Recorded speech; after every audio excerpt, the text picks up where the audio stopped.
Welcome, welcome, welcome. It's Dave Haas here with the Rise Up Rich podcast. And today I got a very special guest. It's a good buddy of mine, Shamus. And the way that Shamus and I met is actually kind of an interesting story. And if you want to talk about the universe or God or whatever the higher power is that you want to believe in, it was kind of like divine intervention that Shamus and I came together. Obviously, you guys know that I own a bar downtown Windsor, and Shamus was a pretty frequent customer for a long time coming into the bar. Got to know him, really good guy, well liked. And so one night, while I was standing outside, and I was already in the process of creating Rise Up Rich, I knew that the next chapter of my life was going to be around coaching and helping people uncover what I had uncovered, which is finding the true source of happiness. And I just wanted to share that with as many people as possible. So as I'm contemplating how I'm going to, create this business, how I'm going to share what I've learned with the world, out comes Shamus from inside of Treehouse. He had just been talking to my wife inside, who's bartending, and she said, "Go outside and talk to Dave." And so Shamus came outside and kind of just laid it all on me about like where his life was at, how he was so unhappy, and he was struggling with addiction. He wanted to make more money, and it just kind of all was perfect timing. So what that all led to was Shamus and I working together. Shamus was my first client ever, and we still coach together. We meet on a weekly basis, and he's had this amazing transformation over the course of, we had a little break in between, but over the course of the last 8 months or a year, he's really kind of made this full circle turnaround. He opened up his own business, which is called Four Leaf Renovations. He is absolutely killing it. He went from having the mindset of wanting to be an employee his entire life to having the mindset of an entrepreneur and starting his own thing. So a lot of what I do for Shamus and what I did for Shamus was just kind of like guide him in the right direction. And he's here today, and he's going to kind of enlighten us on his journey. And I think that, actually I don't think, I know that Shamus's journey is it's going to hit home with a lot of people, because we all share, a lot of the same problems. I always say, I've said in lots of Rise Up Rich posts that your problems are not your own. Everyone tends to think that, everything is happening to them and no one else has any issues. But a lot of us are suffering from the same problems. So when you hear somebody else's story, when someone else has been able to, transcend those lower levels of consciousness and start to experience this world the way it was meant to be lived, in a state of joy and a state of abundance, it's going to help other people. And I know that Shamus is going to offer some amazing insights. So Shamus, welcome to the podcast. Let's just start by talking about that night when you came outside to Treehouse and you just kind of laid it all on me. Like, just tell me where you were at in your life, and tell everyone that's listening what was going on and why you just felt the need that you needed to come out and kind of just, lay your heart on the line, kind of. Okay, well, thanks for having me. And basically I was inside talking to your wife. I was basically telling her that I just really wasn't happy. I actually didn't know where I was going to be the next day. I was obviously drinking, being at the bar. She actually told me, come outside, go talk to Dave. I went outside and I tell you, hey, I just got back from rehab. So I spent 35 days in Guelph in a rehab facility dealing with my addictions, which clearly wasn't that successful because I was back in the place where I started. So I go outside, I tell you, hey, I'm not happy. I don't know what to do. How did you get here? And then we get on talking about how you become spiritually fit. You get sober. So from that point, we meet at your house the next day. You tell me to show up to your house, basically. Yeah. We have our first meeting. Yeah. That's where it went from there. Yeah, basically. Yeah, we basically just dug deep, and a lot of people are so consumed with success, right? And when Shamus came to me, and basically the greatest thing that happened for Shamus was that he was willing. He was in this state of willingness. He wanted to change. He knew that there was something better, and I think all of us feel that deep down, that we're meant for something better in this world. We're meant for something great. And all I do with my coaching and what I did with Shamus. And I'm not here to take any of the credit for what happened to Shamus, because you're the one who did it. You always say it's 90% me, Yeah, 10% right, you. right. And that's why I told you in that first meeting. I said, listen, like, you and I can start meeting, and I'd love to mentor you because this is like the path I'm going. But this is like 90% is on you, and I'm 10% is going to be just me giving you what I've learned, and you got to do the work, right? So the big thing was the number one problem that you had was the addiction, right? Yeah, that sure. was like the critical factor that we needed to get sorted out. Yeah. So like, just tell me, like, what were you doing before? Like, let's just be straight with people. I started like very young drinking. Like I think I was like 13. I had my first drink, got drunk, and then obviously I got to high school. Weed was like, I don't know, popular thing. So my friends always wanted me to smoke weed. I wasn't about it at first, and then I got into it out of peer pressure, and then out of nowhere everybody wanted to be my friend. I was cool. So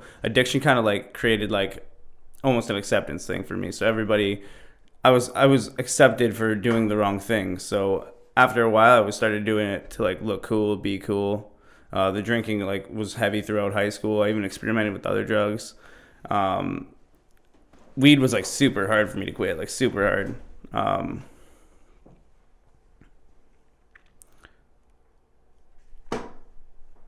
I don't know. I'm drawing a blank. All right, cool. So when you came to me, we had to answer one simple question, which was, why are you using drugs and alcohol? Acceptance. Right. Yeah. And we really quickly came to the awareness around that it was around acceptance. And you see it clearly now, because you almost see it to the point where it's even hard for you to kind of go back and remember where you once were, right? I can't imagine. Yeah. Like I can't even, like, yeah. Yeah. But when you were coming to me in the beginning, because I remember everything that you were doing was based around the opinions of other people, right? And so what we've done a lot of is getting you to understand who you truly are, so that you can live your life for yourself, right? And not worry about what everyone else thinks. So creating that awareness around acceptance was huge for you, right? Coming to the realization, there was a couple of points in your life where you experienced real acceptance. You said for the wrong things. Yeah, when you were a kid, you said when you swore for the first time. Yeah, I mean, tell me that story again. I was probably very young, probably grade 4, something like that, and obviously swearing happened around my house. So I heard the F word for the first time, and I remember going to school. There's a bunch of grade 8s around, and one of them was looking at me. I thought he was like the coolest kid, and I said the F word, and right away his eyes lit up. He looked at me like, "Oh my God, what did you just say?" He calls over a couple of his friends. I say it again. Then they're, "Oh my God, no way, this kid's swearing." So I kept saying it, and that was like the first time in my life I can remember getting acceptance for doing the wrong thing. Right. And before you and I started meeting, did that one scenario? I never even. That didn't even. It was blocked out almost. Exactly. Never even came up. Right. So that was a perfect answer, because that's exactly why I talk about how repressed emotions, repressed feelings are so important to deal with. And what repression means for everyone out there is that it's something that you completely forgot about. Yeah. Right. I've had this experience so many times. Things that happened to me that were seemingly insignificant. A quick little 10-minute. Instance in grade school recess where you're swearing, but you get the endorphins, you get the rush, you get that feeling of acceptance, and all of a sudden that starts to mold you in a way that's going to steer you on a course that was, if you continue down that road, you and I might not be sitting here talking. Yeah, right? It's like the addiction thing. Like I said, I started smoking weed, first pat on the back, like, this guy's cool, man. This guy can hang with us. He smokes. Yeah. And then even Treehouse, when I became like having to drinking, I bought my first bottle. Everybody wants to be at your table when you have a bottle. Yeah. Everyone. Right. No bottle, nobody wants to be your friend. Definitely. So the big one for you was just awareness, and I have videos out there that say awareness is everything. And the first thing that we did when we started meeting was bring that awareness to you of the reason why you drank, and it was acceptance. Yeah. And then we brought into your awareness some of those instances in your life where you started experiencing the first acceptance: swearing, drugs, alcohol. So now that you could start putting your mind to those places and start realizing that the reason that you were doing drugs and alcohol was because you wanted to be cool. You wanted that acceptance, right? Yeah. So then we just had to start breaking that down and start moving you past the acceptance of others, right? So huge. The next thing was, and this also goes into acceptance, was this idea around you wanted to run your own company, Yeah. right? I will give you this. You are very like entrepreneurial minded. I think it's like it's in you, and I think most entrepreneurs will kind of associate with that, or what's the word? I don't know what the word. I'm at a loss here, but anyways, you feel it as an entrepreneur. You just feel it, right? And other entrepreneurs will be able to attest to that. So, but the one thing that you were missing was the confidence. Mm-hmm. I didn't think I could do it. I never even thought that I would be in this position. Right. In my life. So take me back. We start meeting. Things are going good. You're sober for, I don't even know how many days it was. 60 days, 80 days. Which to me was like a lifetime. Yeah, right. Which was your first real success with some sobriety. Things are going good. Yeah. And then what happens? Pistons were going. Then I thought I got cocky almost in a way. I thought like, hey man, I got this. This is easy. I'm sober. I could do this. And maybe I'll just smoke a little weed. Right. Fell right off. And this is like a real critical factor here that I think that you just touched upon, was that most addicts fail when things are going good. I almost celebrated that I was sober by smoking weed. Yeah. Which makes no sense, but it's how it worked. There's a saying out there that nothing fails like success. And that's kind of like what you started experiencing. Things were going good at work. You're getting up early. You're going to the gym. You're having success in all these areas of your life. And then you think, oh, things are going good. Maybe I can go back. Yeah, maybe I'll just have one beer. Yeah. Which never happened. Never worked. Right. So a big thing what I was trying to articulate to you in those first meetings was that you have everything that you need right now to start your own business and become a contractor. Like you have the knowledge, you have the skills, but you were obsessed with getting your Red Seal certification. Yeah. Now, why? Red Seal is like anywhere in Canada, you're like licensed basically. So I thought I needed that certificate to be like, to be my own boss, to be like recognized as a good worker, right? Yeah, but why else did you want the Red Seal? Oh, for the acceptance of my parents. Yeah, there we go. They were super set on me. Hey, get this Red Seal. This is your ticket, which it is a ticket. Right. So, this is a big one, and again, the acceptance of the parents is huge. Huge. Like we had to do a lot of work with your relationship with your mom and dad, who you now know provided you with an amazing life, and you've best parents out there. Exactly right. So, but while you were in rehab the first time up in Guelph, there, you were passing the blame a lot. Yeah, I honestly played the blame game. I played the victim. Everything was everybody else's problem, or why is this happening to me? So when I went there with the intention, hey, I'm all messed up because of what my parents did or what they didn't do. Growing up. Right. But spending the 35 days, like I did like talk about myself, talk about the things that happened. I came to the realization that I was my own problem. Yeah. It had nothing to do with my mom and dad at all. That was just for like an escape. But you came to that realization later, though. In rehab, you were still passing the blame because even when you and I started meeting, you were still passing the blame on the parents. Yes. Right? True. You were saying things like, they didn't provide the type of life that I wanted. They weren't showing me enough love. Yeah.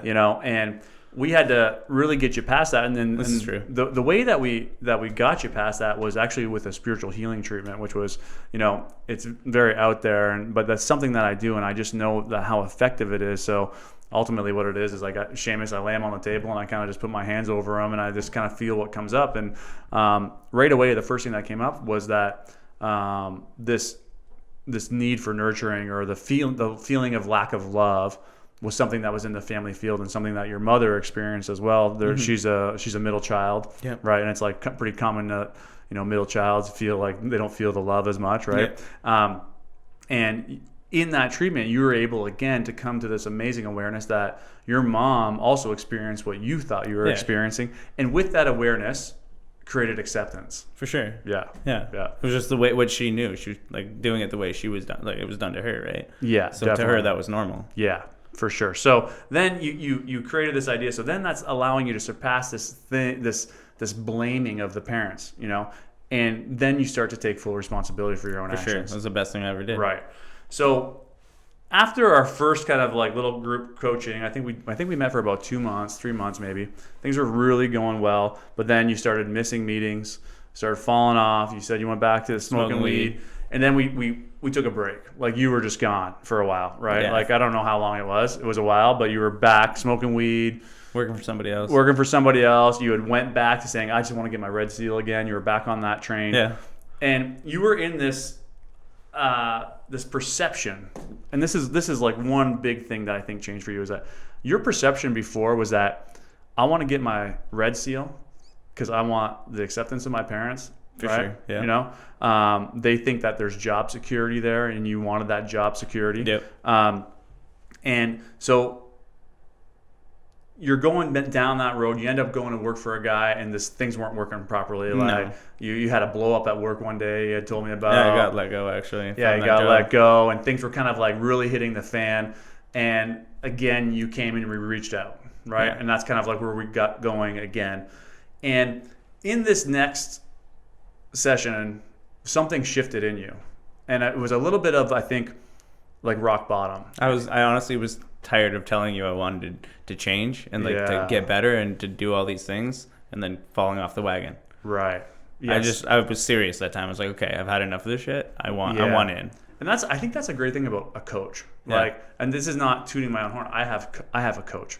Like, but it's just like almost like that accountability, because when you are sitting across from your coach and you're constantly explaining your problems. Oh, I'm addicted to weed. Oh, I'm having trouble at work. I'm having trouble with my relationships. And every single week when you sit down and you hear yourself saying those same things, eventually you start saying like, "Jeez, what the fuck?" Yeah, basically. Like, it's. I was tired of repeating myself. Right. It's awareness though. Yeah. Right. So that's why it's just so important to get it out there, and get it out there in a setting that is, someone that's willing to help you. When you're getting it out there and just doing what you were doing before. Yeah. Right. You were getting out your feelings before, and you were asking everyone else's opinion. The wrong people too. Yeah, you're asking the wrong people's opinion. Yeah. And this moment when you came back and we were like, okay, let's dig deep, and we went deeper. And I taught you the letting go process with acceptance. And I taught you the letting go of anger. And we had multiple sessions where you used the letting go technique. And ultimately, just to refresh everyone's memory, the letting go technique is just to identify the feeling that you felt. So with Shamus, for example, we would go back to a time in his life where he felt anger, or he felt shame, or when he felt that acceptance, and why he didn't feel as important before swearing or smoking weed. And we would just identify what feeling it was and allow him to go back there and feel that feeling fully. And if he sits with the feeling, the energy behind that feeling will eventually dissipate, and you overcome it. Now, for you don't do the letting go process enough. No. I could do it more. No, but this isn't a testament to how powerful the letting go technique is. Yeah. Because even in those few sessions that we did it together, you've been able to overcome things like acceptance, and it's still you still have work to do. Yeah. But always got work to do. But those quick little 5-minute letting go sessions, you've been able to like come to some amazing realizations. For sure. 100%. Like amazing realizations. The acceptance of my parents. Yeah. The acceptance of your parents, the acceptance of your siblings. Yeah. Right. For sure. And when all this was kind of coming to a head and like things were falling apart, one of the big realizations that you had was that the people in your life who you thought were your support system were actually dragging you down. Yeah, it was hard. It was actually really hard for me to like admit and like realize that, but it's true. Yeah, and it's kind of like the crabs in the bucket, right? Yeah. We'll talk about the crabs in the bucket. I'll reiterate it real quick, but this quick little story. This guy's walking down the thing, and he sees a fisherman. He's got all these crabs in a bucket, and the guy says, "Hey, you better put a lid on that bucket, or your crabs are going to escape." And the fisherman says, "You don't need a lid with crabs, because as one crab tries to escape, the other one pulls him back down." And that's kind of like a little, example of the way society works. As people begin to rise up, begin to rise out of the bucket, everyone starts to see you maximizing your potential, and they want to pull you back down to their level because they feel guilty that they're not maximizing their potential, right? So that awareness that you created there, man, like that was a game changer for you. It was a big step for sure. It was a big one. Big step. Real big. Yeah. So the next thing I had to do was just change your perception. And you were in the mindset perception of you want to go and get your Red Seal certification, you want to become a contractor and work for a company and have job security, right? This was your perception. And in that perception, like, how much does a Red Seal carpenter make? Like $100K a year, maybe less actually. Yeah, so they're making anywhere, from the research that we have done, between $30 and $50 an hour. So even if they're making 50 and they're working 40 hours a week, they're making $100K a year. Yeah. The biggest problem with being in that state in as a red seal carpenter, for you, this is for you though. Yeah, personally. Because you have the entrepreneurial mindset. Like you want to be an entrepreneur. Yeah. For someone that wants to be a red seal carpenter, be the best red seal carpenter and make $100K a year and love your life. Job. But for you, it wasn't right because you weren't feeling like you were maximizing your potential. No, I felt like I was supposed to do bigger. Yes, right. So because of that feeling, we had to dig deeper and we had to get you out of this mindset that you were only worth $60K a year or you're only worth $100K a year, but you couldn't see past it. No. You were like, I want, because we even met and I'm like, Shamus, go start your own company. Like, start it now. I didn't even think I could do it. Yeah, right. So what I had to do with Shamus, which is not really something I would do with a lot of my coaching clients, but I like literally shoved you into your own company. Yeah. I was renovating at my house and I'm like, listen, and you had lost your job because you had to blow up, right? And we worked on the letting go process with why that blow up happened. For sure. But I'm like, come to my house and start renovating my house, right? And I'll pay you $25 an hour or something. 9 a.m. be there. I showed up. Right. And you started working and you started doing the things that you didn't think you had the confidence to do. No, I didn't think I was capable, but I ended up being like decently good at them. I'm like, what was I doing? Definitely. So the confidence, the lack of confidence was huge. So where did the confidence come from? How did you get it? How important was it to your success now? Got it from, again, you shoving me into my own company, basically. You got it from taking action. Yeah, it's just true. Definitely. Yeah. So coming to your house and then actually applying the skills and building literally building the confidence, like with my hands. I think you said like put this door in, right? It was like the first door I've ever done by myself. Usually I was like done it with a boss or whatever. So you make me put this door in, and I'm like, oh my god, I was like overwhelmed. Like I've never done this before. I'm gonna mess this up. I ended up putting the door in. I think I messed up a little bit. Yeah. But I ended up doing the door, and after when I was done, it looked good, and I was like, I can't believe I put a door in. So I built a little bit of confidence there. And then I finished your whole upstairs, and I remember like looking through the upstairs after I was finished. I'm like, oh my god, I did this. And it was just me, solely me.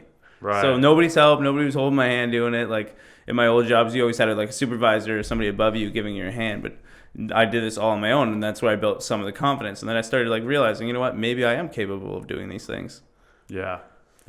So you can just see like how critical the confidence was for you to have, because without that confidence, you're in this zone of self-doubt, right? Yeah.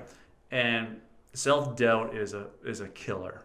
It's an absolute killer, because what will happen when you have self-doubt is you don't know who you truly are as a person. So you're constantly seeking other people's opinions, right? Mm-hmm. And that's where you were before, right? Yeah, with everything. You were asking other people's opinions of every single thing that you were on to do in your life. I remember asking like family, close friends, you think I can own my own company? No, you don't want to do that. Yeah. You won't be able to sustain an income. Right. Or you won't be able to handle all the clients or all the business. Right. So I push you in, I make you go, and finally you go out and you start your own company. Yeah. Get it going. Like you're rolling. So like, how are things going with the company to this point?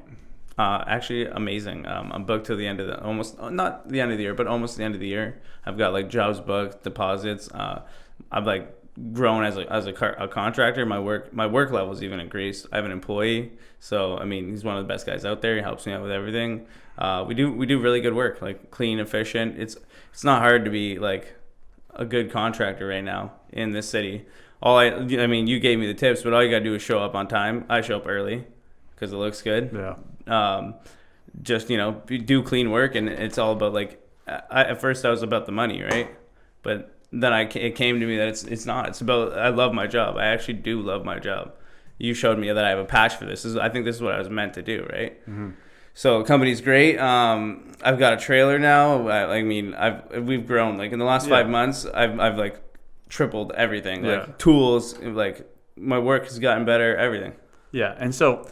I mean, this is like, I think the point that you're trying to drive home here is this is like, it was just that you took action. Yeah. You finally just figured it out. You jumped in, took the risk. And how much of a factor was the level of success that you've experienced at this point? You're 5 months sober. Yeah. Clean, sober, like nothing. 100%. Yeah. You run your own company. And in 5 months, you went from losing your job. Yeah. Self-doubt. Yeah. You lost your job, full of anger, right? Acceptance, fights with the family, all of this stuff. In a 5-month period, you've been able to turn so much around, right? Like, so how big of a factor do you think that coaching played in that? honestly. Like it was probably the main factor in anything. Yeah. It helped me build a routine. It helped me you helped me build a confidence, right? Yeah. The letting go, all of it, you know? Yeah, and the reason I bring that up is just because you almost have to have like a sounding board. You know, you have to have someone. Accountable. You know, you could. I mean, even for me, you know, I just spent $2,000 on a course online because it's like I could sit here and try and figure out how to do this all on my own, or I could go to someone that's already figured out and save myself 20 years. Like, you know what, the stuff that I share with you is like 20 years longer, 25 years of business experience, 15 years of spiritual development, you know. And so what I'm trying to share with you is the most direct route. Like it took me 25 years, but because you're coaching with me, it's not going to take you 25 years. No. It's going to take you a quarter of the time. It's like a picture, like it's like a zigzag, right? So when you're trying to figure it out on your own, and then when you have a coach, it's a straight line. Definitely. I mean, it's always not a straight line, but it's less zigzags than 100%. So you got the confidence. How likely do you think it's going to be that you're going to have continued success in business, not even in just contracting, but in business now? I'm like 100% certain that I will be successful. 100%. Yeah. 100%. Like 1,000%. Right. There's no doubt in my mind. Definitely. Now, this is something I want to dive into a little bit because I think it's really important, because this is where you were at too, was this constant overthinking, right? Yeah. Like just constant questioning, constant overthinking, making things seem like they're a bigger deal than they were. Yeah. Right? Like, but business, all levels of business, is really, really simple, you know? And for your business, like, what do you think the critical factors are for you to be successful as a business person? Show up on time, do good work, be clean, and just be nice. Be nice. Yeah. Be nice. Yeah. Something, honestly, is rare to find in my job. Oh my God. I don't know how many times I've had contractors come to my house with an attitude or trying to tell me that I can't do this, can't do this. Actually, a quick little story is, as I was building my house, you know, I always go with the mindset when I'm doing renovations that anything is possible. So, like, I had a contractor tell me that a long time ago. So my wife and I bought our house that we live in now. And I'm like, I'm taking down every single wall, right? And with the idea in my mind that everything is possible. But what I didn't realize when I was taking down the one wall was that all of the ductwork ran up that wall to feed the upstairs. And I had 4 companies come, heating and cooling companies come and say, you should have bought a different house. Like, literally telling me it is not possible to do what you wanted to do. Anything's possible. And then finally I found someone that said, we can figure this out. And they did it quick, clean, 100% done. But the thing is that these contractors were coming to me and they're basically telling me, like, I don't want to do this work, right? Because it's like they're going to have to think. It's not just easy. Taking a furnace and swapping it out or running some ductwork in a new build. They had to put a little bit of effort into it. But because, you know, the guys that I hired said, no, we can figure this out, and they put the time, they put the energy, I was ecstatic. Yeah. They were quick, they were efficient, they were nice. I mean, that's all you need to do to be successful in this business. Sure. But people try and make business like this, it's this big animal. It's not. No. It's like, show up on time, do good work, be nice. Yeah. Be kind. I mean, like, that is like... Customer satisfaction is like number one for me. Yeah. If they're not happy, I'm not happy. Another thing that I think you really needed to wrap your mind around was the idea that this can't be all about the money. Yeah, for sure. Like I said earlier. Yeah. I was focused, like, this is how I'm gonna make all my money, blah blah. Yeah. Yeah. And you had a moment recently where you got focused on the money and things started unraveling a little bit for you. Yeah. Right? Yeah. Like, remember, not good though. Like, no. Yeah. All the work that you had done started unraveling. Yeah. Right. You become focused on every penny and everything. You're not focused on what you're actually doing. Right. Right. You said you were trying to only quote the more expensive jobs. You overquoted some jobs, so when people trying to make more money, and because of that, things started kind of like unraveling. And you and I sat down, we had a meeting, and I said, man, it can't be about the money. Yeah. I said to you this one simple thing. I said, if you go in and you do the best work and you deliver 10 times the value that the customer is going to expect, do you think there'll ever be a day that you will be without work? No. Right. And so it's just like, it was about making that mindset shift. But making that mindset shift around, it can't just be all about the money. It has to be about the value that you're delivering to your customers. So talk about the value that you're delivering to your customers and like what you're doing above and beyond that other people aren't doing. I literally will, like, if say the job and the customer's not happy with something, and maybe I have to take something, I'll literally lose my dollar and lose a part of my like my profit on the job in order to make sure they're happy. Like that is like number one for me. I want to leave and them to be like, it's perfect. If they're saying, oh, like I'm not sure about that, we'll fix it. No worries. Yeah. And with that mindset, do you think that there's a chance, even in the worst economic recession, that you won't be busy? No. Right. Yeah. Okay. Boom. Confidence, though. Yeah. It's like it's there. For sure. You have the confidence now. And that confidence is 100% priceless. Yeah. It's like you can't pay any amount of money to have that confidence, because now that you're getting that confidence, you're starting to see that if you can learn how to be successful in this business, you should be able to be successful in anywhere. Yep. Yeah. Definitely. Another thing that we talked about was taking full responsibility, and this was like a huge one for me. But where were you before with this responsibility thing? Like, why weren't you successful before? I played the victim my whole life, blamed everybody for everything else. So like even in relationships, when I didn't have like a successful relationship with somebody, oh, it's their fault. I came to the realization that I actually was the problem. It was always me. I was the common factor in every single failing relationship, right? Yeah. So I took responsibility, like said, hey, you know what? Maybe it's not all these other people.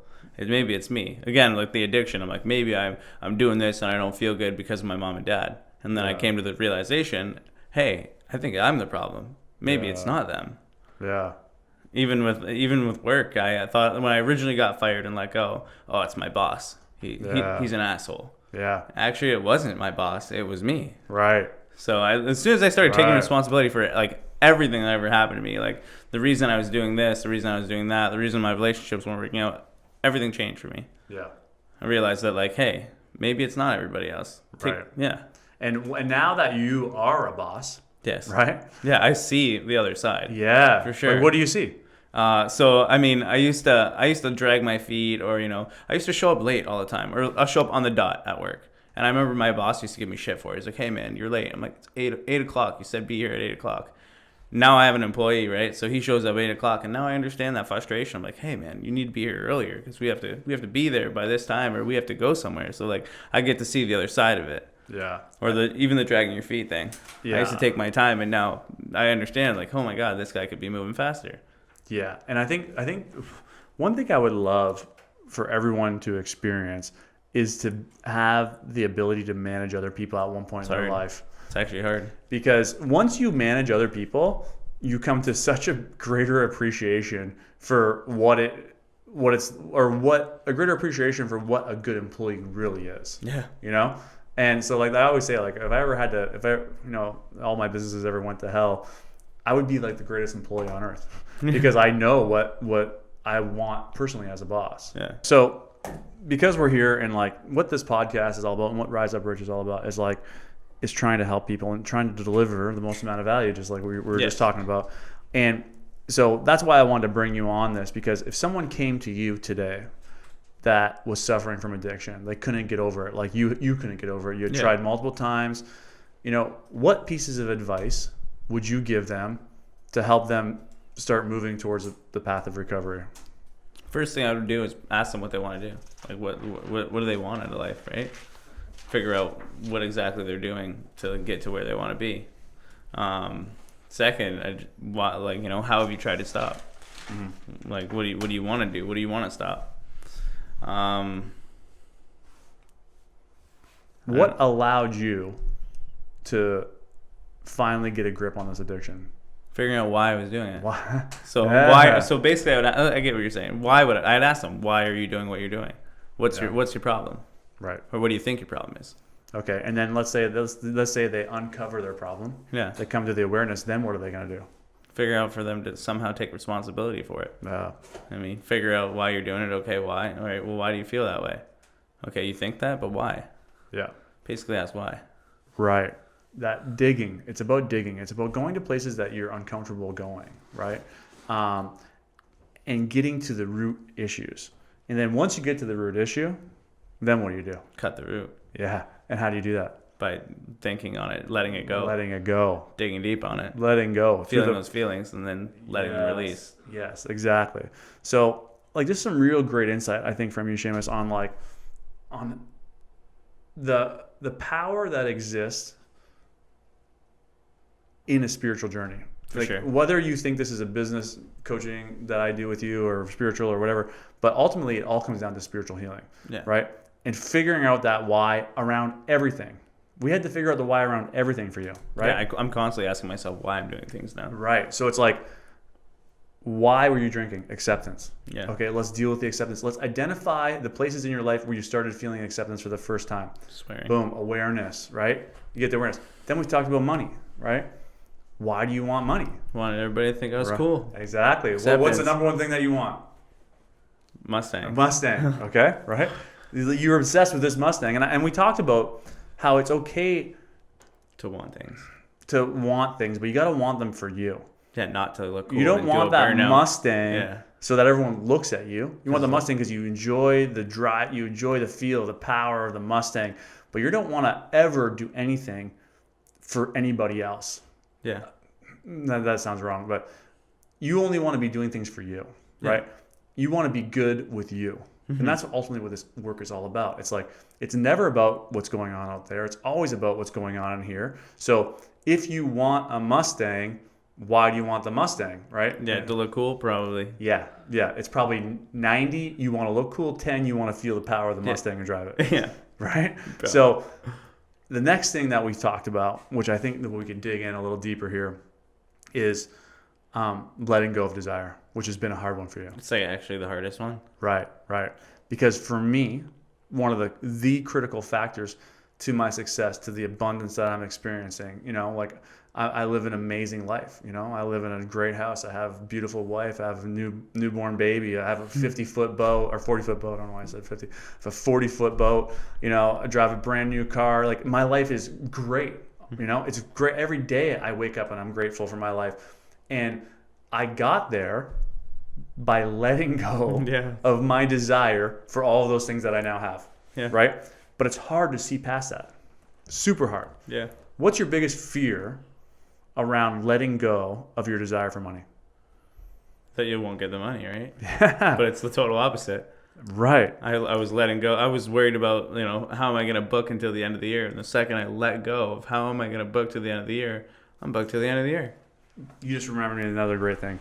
We talk about this, that renovations are such a great little like microcosm of like real life. Yeah. Right? You're working. Do you remember? Yes. Take me through when you're rushing jobs and how things go. So like life, when you're trying to rush through it, right? Usually the product at the end is not very good and you're behind and you're tired, you're run down. Just like, so if I take my time in a job and I like pay attention to every detail and I do the work that I'm supposed to do at the controlled pace without trying to rush it and trying to get it all at once and trying to get out of there to get the next job, the final product is perfect. Right. And the reason being is that you let go of the outcome. Yeah. You just worry about what's going on in that moment, living in the present. Yeah. Like this is huge for you. Like being in the present moment is something that you've been working on. Yes. Right. Like and a lot lately. So, I mean, I'm gonna repeat this a million times in Rise Up Rich. So if you hear it and you're getting sick of it, too bad, because repetition is so important. All stress and anxiety lives in the future. Mm-hmm. So every time you're pushing into the future, you're gonna feel that stress and anxiety. All regret goes from looking in the past. But in this present moment, everything is perfect. Yeah. As you're renovating a house, this is a perfect example. If you are only focused on the end goal of the finished product, every single day you show up to work, you're going to be stressed, you're going to be rushing, you're going to be screwing shit up, you're going to be forgetting things, you're going to be agitated, you're going to be irritable. It's such a perfect example of how to live your life. If you're only focused on making money and on the end goal of having the big house, having the nice car, having the boat, having the Mustang, if you're only focused on that, your life is going to be just like that renovation. You're going to push that shit farther away. Right. The answer, the solution is to focus on what you can do in this present moment for you to be able to achieve those goals and let go of the outcome, surrender it to a higher power. Yeah. Saying if this is going to come into my life, let it come into my life. But what I'm going to do today is just do the best I can. If you show up every day to a job and do the best work that you can, you work diligently and efficiently, is the job going to get complete? Oh, yeah. All I do now is like if I have to do 10 things in that house on that day, I literally just focus on one thing at a time. Right. And usually I finish all 10 things way faster than I thought I was going to. If I'm not worried about the 10th thing, just worried about one. Then I worry about 2. And then I get to 10, I'm like, oh my God, that was way easier than I thought it was. With this amazing realization that you have, Yeah. why aren't you putting it into your life now? Why aren't you putting that same idea into money? It's hard. Why do you think? Let's just put it out there. This is a coaching session right here. Okay, because if I understand that it works in the renovation, but it's hard for me to grasp. If I let go of my wanting to be rich or a millionaire, I'm probably get lazy and I won't want it, or I won't get it, right? Right. Number one, that is it. Most people feel that if they let go of their desire for money, they're not going to get money. Yeah. Right. But 100%, you can speak from experience right here in the renovation game. Yeah. Do you think that if you show up and work hard every single day and do good work, that the job is not going to get complete? It's going to get complete. Right. Yeah. Okay. So if you, around your desire for money, about letting go of the desire for money, if you work hard in your life every day, show up, do amazing work, provide 10 times value, are kind, work with integrity, have gratitude, The rest will come. do you think that you're not going to achieve the things that you want to achieve? No, for sure, achieve them. Okay. It's just hard. It's hard. Yeah. Yeah. And then you know what? Letting go of the desire for money is like one of the biggest hurdles and also the biggest roadblock to success. Yeah, it's I bet you if I break through the desire to be a millionaire, it'll be the biggest thing for me. It'll come. Yeah. Yeah, for sure. Good. I like that. That was a cool little coaching session. And what we just did right there is kind of what Shamus and I do on a weekly basis. It's just about breaking down that mindset, and going deeper. It's not just about thinking. Everyone wants to think. I'm an overthinker. You're an overthinker. Yeah. Right? The last thing you want to do if you want to be creative, if you want to be successful, is think. It's the last thing you want to do. Just got to take action and do. Take action. You want to get into creative places. You want to get silent. That's where creativity comes. Yeah.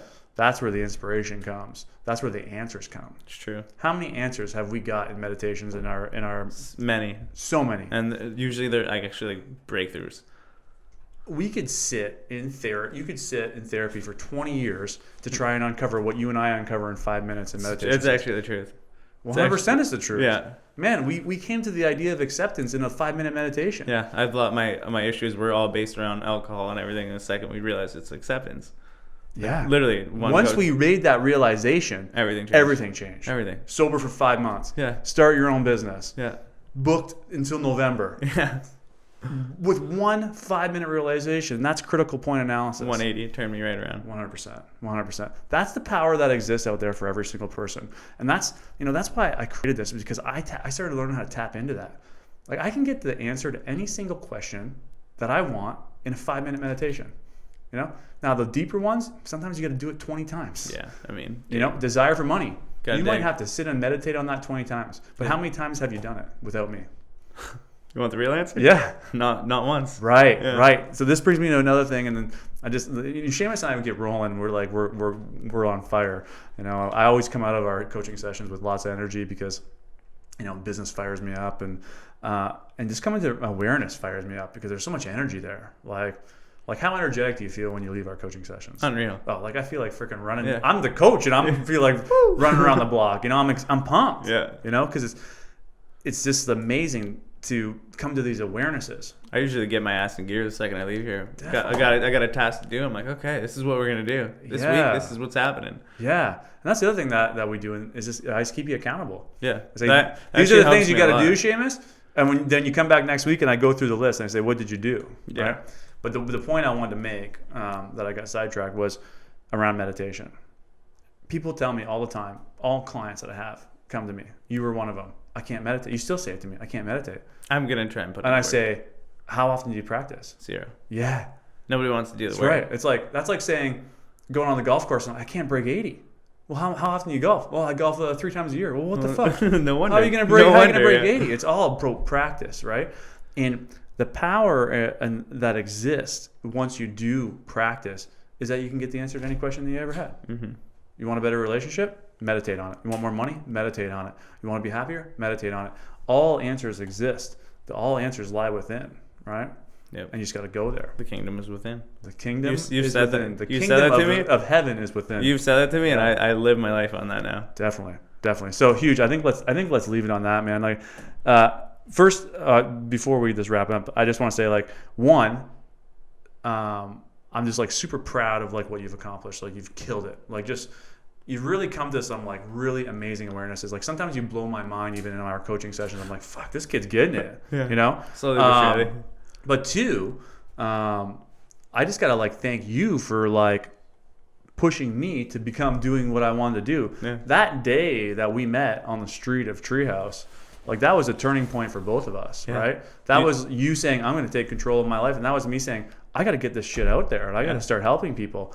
And it also allowed me to find the energy that you and I just talked about, you know, that exists for me when I'm helping other people. And that energy is available for everybody. Mm-hmm. You know, you feel it when a customer is like ecstatic about your work. Oh, like I you're feel on cloud euphoria nine. when I finish a job and they're like, Right. oh my God. I'm like, yes. Right. And let me just leave it on this because this is around addiction. And I keep saying let me just leave it on this, but alcohol, drugs are not that addictive. People believe it's a feeling. Yeah. Right? The feeling of euphoria that exists, the feeling of fearlessness, the feeling of allowing yourself to be yourself. And escaping, right? That's what alcohol is allowing you to do, or that's what drugs are allowing you to do.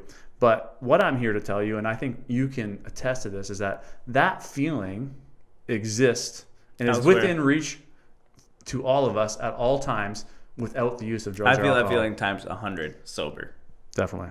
And the longer you go, the deeper you go, the more you experience that. And that is moving up the scale of consciousness. Yeah. The more times you experience joy in your life, real true joy. We talked about this in a coaching session. Yeah. When you experience real true joy, that is where healing happens. That is where abundance happens. That's where gratitude and acceptance, acceptance of where you are and where everyone else is. That is where the peace exists in the present moment. You know, when you're truly experiencing joy, we talked about how we're going to go rent these like hover surfboards that I saw on Detroit River. I know when I'm on that board, all you're going to think about is that board. All I'm going to think about is I'm going to be in pure elation, pure joy, purely present. Yeah. And that euphoria exists for all of us without ever having to go to drugs, alcohol, escape, social media. It's there. It's within reach for all of us. And that's what we're working on every single time we meet. Yeah. 100%. Definitely. I agree. Awesome, brother. Like, thanks again for being on the podcast. I think people are going to get a ton of value from it. And let's fucking keep it going. Thanks for having me. Appreciate it. Right on. Awesome.